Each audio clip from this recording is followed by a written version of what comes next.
Life as We Know It with Tom Walton. Nothing will stir an argument among sports fans faster than this question. Who is the best to ever play the game? If you're arguing about baseball, someone will insist it was Babe Ruth. Somebody else will contend that Ty Cobb was without peer. Don't forget home run king Hank Aaron. Among pitchers, how about Bob Feller, Walter Johnson, Nolan Ryan, or Sandy Koufax? I'm deliberately leaving a few names out here just to stir the pot and maybe get you riled up. Nothing gets the juices flowing like a heated conversation about the GOAT, the greatest of all time. But one name I could never leave out is the legendary Willie Mays, who was a giant in more ways than one.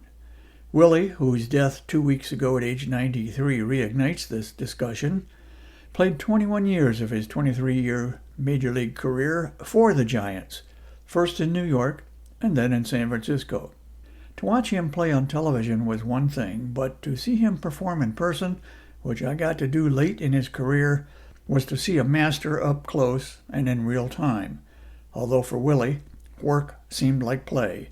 He excelled in every phase of the game. He could hit home runs, he could steal bases, he could defend, he could do it all with style and flair and seemingly not even break into a sweat. Keep in mind that I'm a lifelong Cleveland Indians/Guardians fan, so of course my most vivid memory of Willie Mays is from the 1954 World Series, when he chased down a long fly ball off the bat of Vic Wertz at the old Polo Grounds in New York. A home run in any other ballpark, it was just a long out in a stadium where the center field fence might as well have been in another zip code. It was a display of Mays' brilliance, and it broke my young 10-year-old heart. But it's a far different memory of Willie Mays I want to share with you today. Many years ago, my alma mater, Bowling Green State University, invited Willie to come to town as the commencement speaker for spring graduation.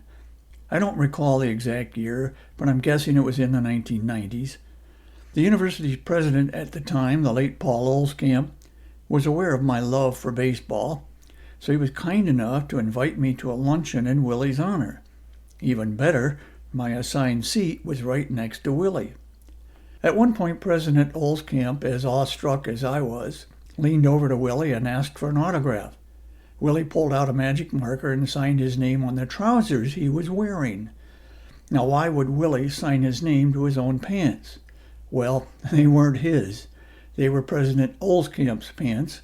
Willie had come to Bowling Green without a suit, so Dr. Olskamp lent him one for the occasion.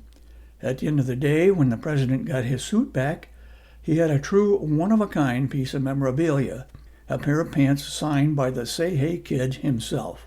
I don't remember much of what Willie told the graduates that day. I also don't recall what President Olskamp ultimately did with his autographed suit, although I think he donated it to an auction benefiting the university. For me, it was a magical experience, although the pain of the 1954 World Series endures to this day. Rest in peace, Willie. Life as We Know It is written and hosted by Tom Walton and is a production of WGTE Public Media. Life as We Know It with Tom Walton can be heard on WGTE FM 91 every Monday afternoon during All Things Considered at 5:44 p.m. or hear past episodes at wgte.org/life.